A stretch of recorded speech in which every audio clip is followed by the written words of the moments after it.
चित्कार करुला पुतुरा हेले कका निज देहर क्षुदा मेटाइबाकू 11 वर्षर पुतुरा सहित जहाँ करुला ताहा बखाणिबा कष्टकर। शेष में निज क्षुदा मेटाई सारिबा परे सेही पुतुरार गुप्तांगू काटिला आउ घर पछपटे थिबा पाइखाना टांकी पकई कुआडे फेरार होईगला। एपटे पुओ को निखोज होइबार 7 दिन बीती जाइथिला, जोथिपाई परिवार लोके व्यस्त होई पड़ुथिले। पुलिस भी घटना को गुरुतर सहित नहीं तदंत करुला, हेले 11 वर्षर पुओ को कोउठी पाउ नथला। केमिति मिलिला 11 वर्षर पुतुरा, कौन थिला पूरा घटना, आसंतु जानिबा आजिर दुख और कष्ट भरा कहानी। हेलो हाय नमस्कार, स्टोरी विथ प्रतापर आउ एक नुआ कहानी को आपन को स्वागत। पुरी जिला डेलागो अंचल 11 वर्षर आशीर्वाद हसी खेली आग को बढ़ुला, स्कूल जाऊला, पाठ पढ़ुला, आउ खेलकूद करी खुशी रे थिला। डौलो डाउलो चेहरा सांग को परिवार लोकंकर भारी गेल्हा भी थिला। सबुदिन परी सेदिन भी आशीर्वाद गाँ दांडे खेलु खेलु कुआडे निखोज होइगला। पुओ घर को न फेरिबा देखी परिवार लोके अनेक खोजाखोजी कले, हेले कोउठी पाइलेनी। शेष में थाना रे जाई पुओ निखोज होबार खबर देले। पुलिस अभियोग पाइबा परे तदंत आरंभ कर देथिला। 6 दिन बीती जाइतिले भी पुलिस किंबा परिवार लोके 11 वर्षर आशीर्वाद विषय किछि भी खबर पाई नथिले। शेष में पुलिस साइंटिफिक टीम रो सहायता नेथिला आउ डॉग स्क्वाड साहाय्य खोजिबा आरंभ कला, किंतु डॉग स्क्वाड रो डॉग बारंबार घर पछपटे थिबा पाइखाना टांकी पाखरे पहुंची जाई अटकी जाउतला।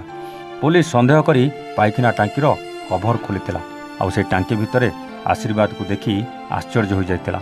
11 वर्षर छोट छुआ जी हसी खेली समय बिताउथला, एही बयस रे एमिति विभत्स भाव में ताकू किए हत्या कला।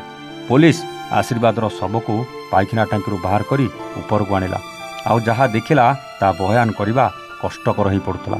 आशीर्वाद गुप्तांग कटा जाइथिला, ता पछपटरे भी क्षत चिन्ह थिला।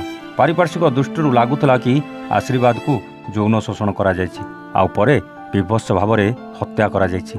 हेले किए से व्यक्ति काहींकि एमिति कला? पुलिस तदंत करिया बेले संदेह घर को आसीथिला आशीर्वाद कका बापी साहू तथा प्रभाकर साहू। हेले बापी सहित एते छोट छुआटीर कौन शत्रुता थिला? पुलिस बापी को गिरफ कला आउ थाना को नहीं पचरा उचरा करबा परे सब कथा सामना को आसिला। आशीर्वाद खेलुवा बेले तार एई कका बापी आशीर्वाद को अपहरण कर नहीं खराब संपर्क रखा बाध्य करथिला, किंतु आशीर्वाद बापी कथारे राजी हो नथिला। शेष में बापी ता गुप्तांग काटी तार जीवन नहीं पड़िशा घर पाइखाना टांकी रे पकईदेला।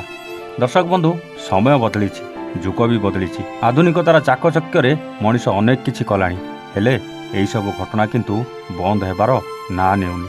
केतेबेले किए नाबालिका को दुष्कर्म करदेलानी तो आशीर्वाद भली केते निरीह छुआ भी एमिति घटनार शिकार हेबार नजर आसुछि, किंतु आम आईनी ता बाटरे चलीछि आउ एमिति राक्षस माने ता बाटरे चलीछंती। कौन भाबुचंती या पई कठोर आईन आसीबार आवश्यकता नाही कि? आउ एमिति राक्षस मानकू केमिति दंड मिलवा दरकार कमेंट करी निश्चित जणाइबे। आज पई रहूचु, आमे पुणी आसीबु आउ एक नुआ कहानी सहित स्टोरी विथ प्रताप रे। सेतेबेले जाए नमस्ते, जय जगन्नाथ।